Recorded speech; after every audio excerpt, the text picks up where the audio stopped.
Halo teman-teman semuanya, perkenalkan nama saya Romaines Tanggang dengan NIM 7223260016. Saya dari kelas Kewirausahaan B, Tamu 2022 dari Universitas Negeri Medan dan mengambil mata kuliah Digital Marketing di Universitas Jambi dengan dosen pengampu Bapak Bambang Purnomo. Di sini saya akan menjelaskan rangkuman dari materi pertemuan satu sampai pertemuan 7 dari digital marketing, yaitu mulai dari konsep digital marketing, description era, social media, e-commerce, website, search engine optimization atau SEO, dan affiliate marketing. Baik, yang pertama adalah konsep digital marketing. Nah, di mana seiring berjalannya waktu, kita sebagai seorang pengusaha harus mampu menerapkan pemasaran digital dalam era revolusi industri 4.0 yang ditandai dengan kemajuan teknologi. Artinya, di mana kita sekarang mengetahui bahwa berbagai konsumen masyarakat telah menggunakan digital marketing, sehingga kita sebagai pengusaha harus bisa menerapkan digital marketing untuk mengakses atau menargetkan segmen yang lebih luas. Beberapa perkembangan industri, yaitu yang pertama industri pertama di mana mesin produksi ataupun uap air. Nah, artinya di sini pemasaran pada era industri satu itu sangat sederhana dan biasanya dilakukan itu melalui dari mulut ke mulut ataupun melalui poster. Nah, pada era industri 2 itu listrik yang mengubah segalanya, di mana di sini mulai muncul radio dan surat kabar sehingga pemasaran semakin meluas. Nah, pada era industri 3 di sini mulai otomasi mulai diterapkan seperti televisi dan komputer menjadi alat yang digunakan sebagai pemasaran yang populer. Dan pada era industri 4 itu adalah era digital yang kita gunakan saat ini, di mana internet seperti smartphone dan berbagai teknologi canggih lainnya dapat mengubah cara hidup kita, cara aktivitas kita dalam berbisnis. Nah, apa sih tujuan dari eh, digital marketing ini? Tujuannya adalah yang pertama optimalisasi media sosial. Artinya ketika digital ma- artinya dengan eh, perkembangan digital ini kita bisa memanfaatkan optimalisasi media sosial sebagai pemasaran digital kita agar pemasaran produk kita melalui media sosial ini akan mencakup banyak segmen atau konsumen. Yang kedua adalah Search Engine Optimization atau SEO. Artinya di sini kita sebagai pengusaha membuat website agar mudah ditemukan di mesin pencari seperti Google, di mana kita membuat kata kunci di produk yang kita pasarkan agar ketika konsumen ingin mencari suatu produk, mereka dapat melihat produk yang kita buat berada di paling atas. Nah, yang kedua adalah e-commerce, artinya kita sebagai pengusaha dapat memasarkan produk, di mana kita dapat membuat produk kita di e-commerce sebagai tempat produk kita, lalu konsumen dapat menjangkaunya secara lebih luas. Dan yang terakhir adalah transformasi digital. Artinya, kita sebagai pengusaha itu tidak perlu membuat toko offline ataupun eh, pasar tradisional, tetapi kita beralih ke digital bisnis. Kita memanfaatkan perkembangan teknologi ini untuk memasarkan ataupun menjual produk kita dari segi digital agar konsumen yang datang juga semakin banyak dan audiensnya sangat luas. Nah, dapat kita lihat di gambarnya seperti media sosial seperti YouTube, Facebook, Instagram, dan WhatsApp sebagai alat pemasaran digital produk kita. Sedangkan Shopee, Bukalapak, Tokopedia ini adalah sebagai alat yang digunakan sebagai tempat produk kita agar konsumen dapat melihat-lihat produk kita. Dan untuk Grab dan Gojek ini adalah suatu alat untuk pengantaran produk yang kita jual kepada konsumen. Baik, yang selanjutnya adalah description era. Nah, di mana pada era ini masyarakat itu sudah terhubung dengan internet dalam kehidupannya sehari-hari. Di mana dengan penggunaan internet ini aktivitas mereka menjadi lebih efisien dan efektif. Dari segi teknologi ini mereka bisa menggunakan menjadi kegiatan sosial, pengajaran, bisnis dan lain-lain. Artinya kegiatan sosial di sini artinya eh, ketika kita melihat produk orang lain ada di e-commerce ataupun media sosial yang mereka gunakan sebagai pemasaran, kita dapat di situ memberikan ulasan sehingga kita di situ memberikan kegiatan eh, untuk berargumen terkait produk tersebut. Yang kedua adalah pengajaran ataupun bisnis. Kita dapat berbisnis dari media online tanpa adanya toko fisik kita. Nah, yang selanjutnya adalah pertukaran data digital cepat walau jarak jauh. Artinya, sebagai contoh, saya ingin mengirimkan uang kepada teman saya. Saya tidak perlu lagi pergi ke teller untuk melakukan transaksi, tetapi saya bisa memanfaatkan teknologi yaitu dengan M-banking. Di mana dengan M-banking saya bisa dengan cepat mengirimkan uang beberapa detik saja seperti itu. Kemudian IoT ini adalah jaringan perangkat yang saling terhubung dan dapat berkomunikasi antara satu sama lain untuk memudahkan kehidupan manusia yang layanannya itu terkoneksi baik secara fisik ataupun virtual. Artinya di sini kita sebagai manusia dapat melakukan sesuatu eh, dengan digital tadi, kehidupan kita menjadi lebih mudah, aktivitas kita. Sebagai contoh, smartphone, perangkat seperti lampu, AC dapat dikendalikan otomatis melalui aplikasi yang ada di ponsel kita. Dapat kita lihat seperti gambar di samping di mana kita dapat menggunakan handphone kita untuk mengontrol suhu AC, kemudian kita dapat menggunakan handphone kita untuk menyalakan WiFi ataupun menyalakan lampu, dan ketika kita bertransaksi membeli sesuatu kita dapat menggunakan kartu kredit. Nah, selanjutnya adalah big data. Ini adalah teknologi ataupun teknik untuk memproses dan menganalisis sekumpulan data yang memiliki jumlah yang sangat besar, terstruktur, semi terstruktur, dan tidak terstruktur. Artinya di sini kita sebagai pengusaha itu eh, mampu dengan analisa atau data-data yang kita dapatkan, kita dapat menggunakan itu untuk memahami perilaku konsumen, sehingga kita dapat memberikan sesuai dengan yang mereka inginkan. Yang kedua, tren pasar. Dengan data-data yang kita tahu, kita dapat mengetahui tren pasar, apa yang sedang terjadi di pasar. Apa sih keunggulan dari digital marketing ini? Keunggulannya itu ada tujuh. Yang pertama, murah dan efektif. Artinya, kita kan melalui online nih yang berjualan. Jadi kan sistem pemasarannya, sistem produksinya itu menjadi lebih murah dan efektif dari online. Sedangkan kalau di offline kan itu ribet, untuk pemasarannya juga harus membuat spanduk, mengeluarkan duit yang banyak seperti itu dan lain sebagainya. Yang kedua interaktif, yang ketiga merespon isu dengan cepat, yang keempat target kelayak yang spesifik, lebih terukur, tidak ada batasan geografis. Artinya di mana kan kita sudah melakukan pemasaran ataupun menjual produk secara online. Jadi itu meluas tanpa adanya batasan geografis. Dan yang ketujuh adalah kaya dengan data. Nah, jadi manfaatnya apa? Nah, manfaatnya itu kita dapat menjangkau audiens lebih banyak, real time dan lebih terukur, hemat biaya promosinya, mudah berinteraksi dengan konsumen dari misalnya dari live.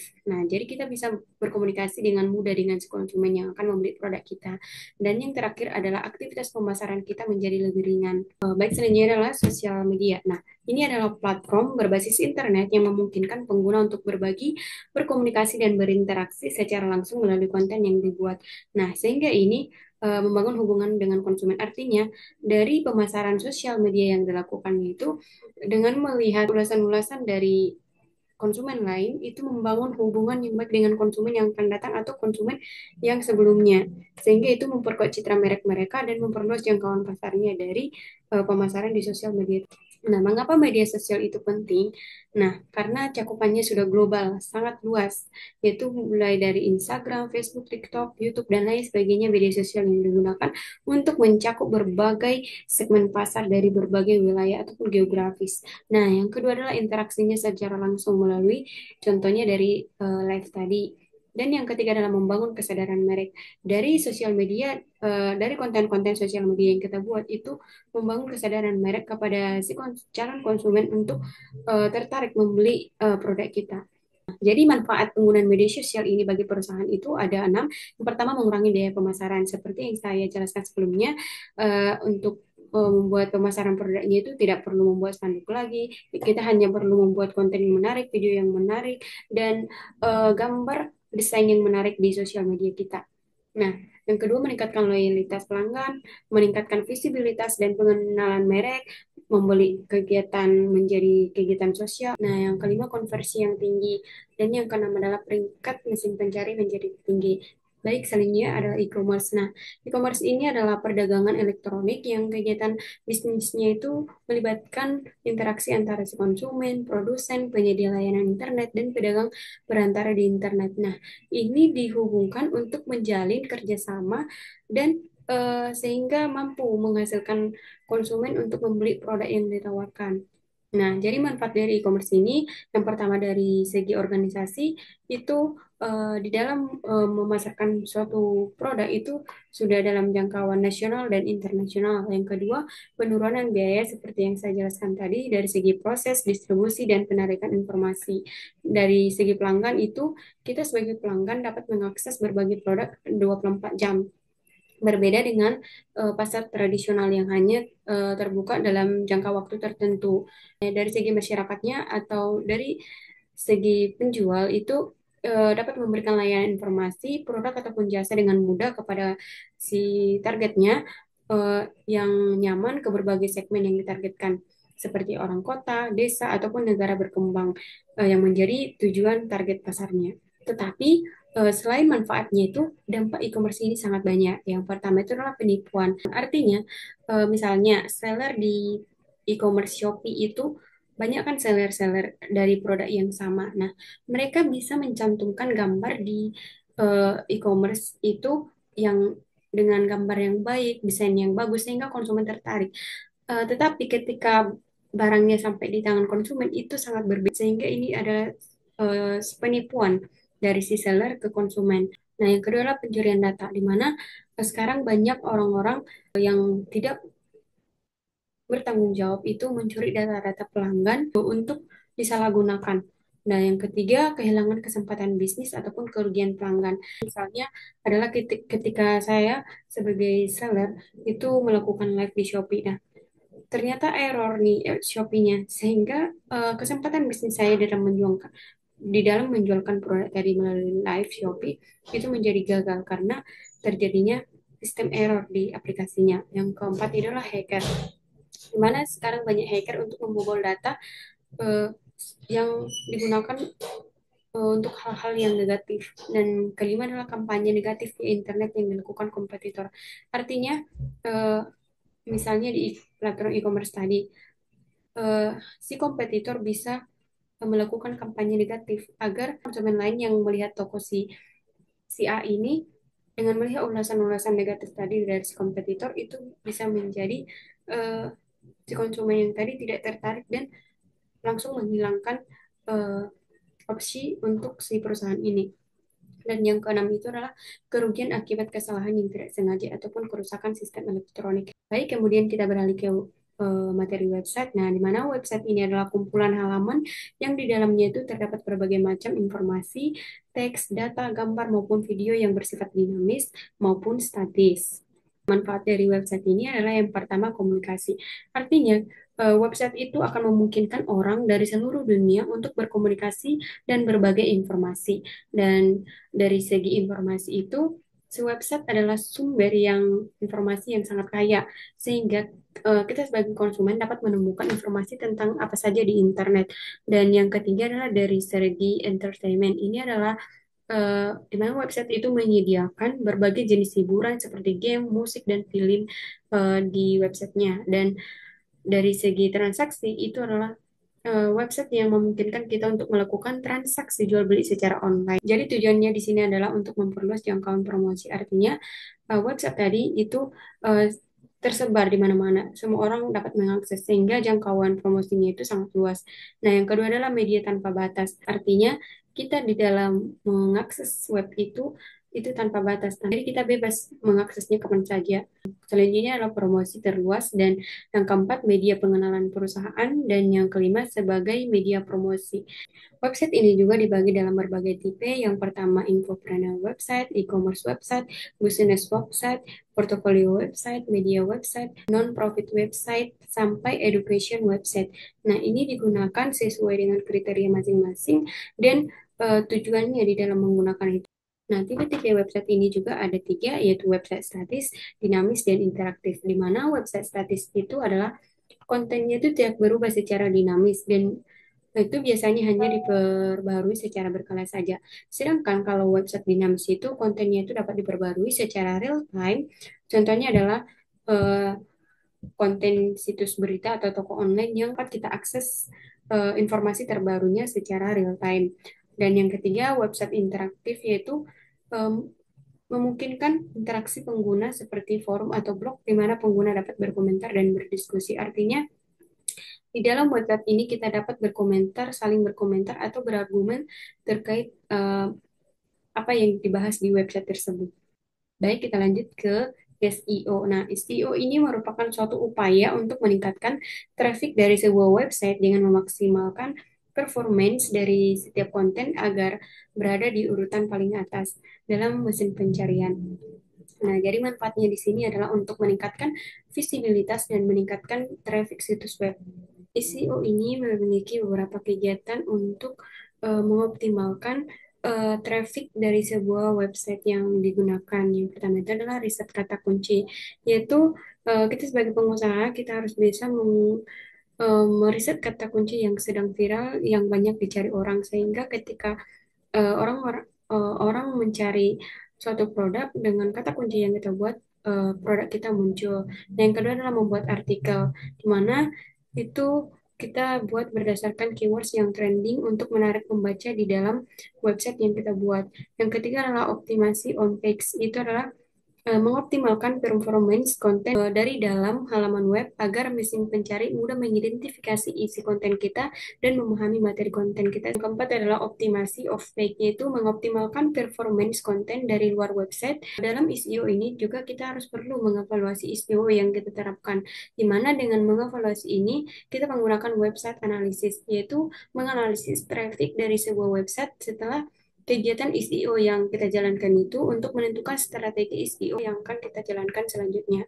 Nah, di mana elemen yang harus diperhatikan itu adalah SEO testingnya, jumlah pengunjungnya, populer kontennya, di mana dengan mengetahui jumlah pengunjung yang ada di SEO kita, populer konten yang banyak dikunjunginya, kita dapat mengevaluasi SEO yang kita jalankan sebelumnya dan meningkatkan SEO selanjutnya. Kita harus selalu secara terus-menerus mengevaluasi SEO yang kita jalankan. Afiliasi marketing ini adalah cara kita untuk mendapatkan uang dari internet dan kita akan mendapatkan bayaran ataupun komisi ketika kita berhasil menjual barang ataupun jasa milik si merchant, yaitu orang yang memiliki produk yang dipasarkan melalui internet.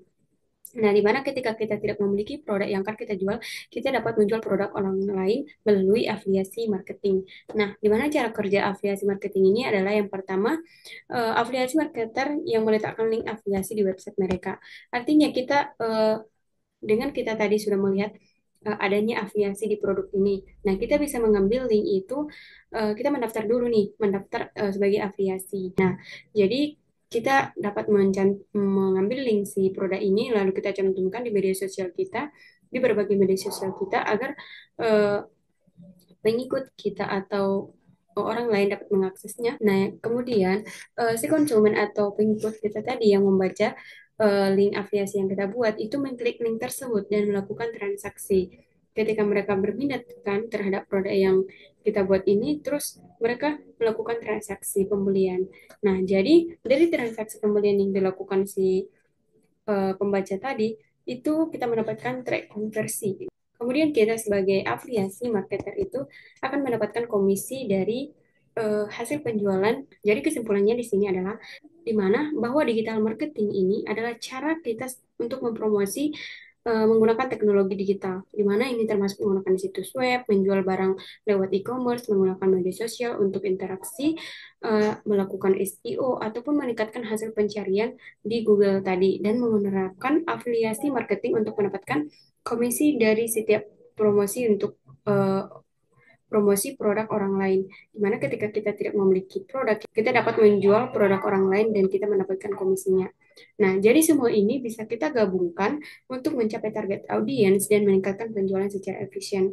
Nah, jadi digital marketing ini sangat bermanfaat bagi kita sebagai pebisnis dan bagi orang lain yang ingin menjadi pebisnis tetapi tidak memiliki produk seperti itu. Baik, sekian penjelasan materi mulai dari pertemuan 1 sampai pertemuan 7 yang dapat saya sampaikan. Apabila ada kesalahan kata ataupun eh, kata-kata yang kurang mengenakan bagi audiens mohon dimaklumi. Sekian dari saya, Romayana Stanggang. Saya pamit undur diri. Terima kasih.